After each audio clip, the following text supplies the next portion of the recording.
জি, জামায়াত সাধারণত কখনো ফুল দিতে আসে না শহীদ মিনার, এবার আপনারা কি মনে করে আইলেন?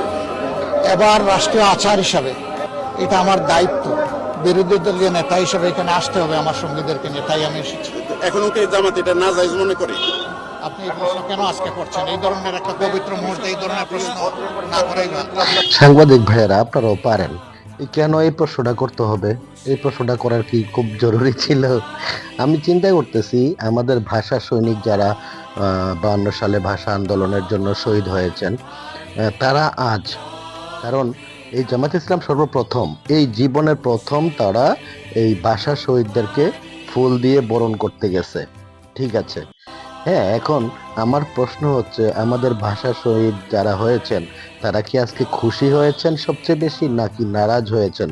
কারণ এই রাজাকাররা সর্বপ্রথম শহীদ মিনারে গেছে। যাই হোক, আর অন্যদিকে স্লোগান তুলছে যে, হ্যাঁ, দেখেন স্লোগানটা শোনেন।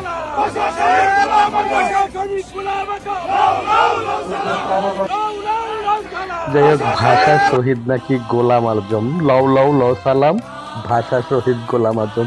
তারা এক এক দিন এক এক রকম। আবার কিছুদিন আগে নির্বাচনের আগে কইছিল কর্নেল অলি আহাদ, এই স্বাধীনতার ঘোষক বা স্বাধীনতার জন্য অনেক কিছু করেছে।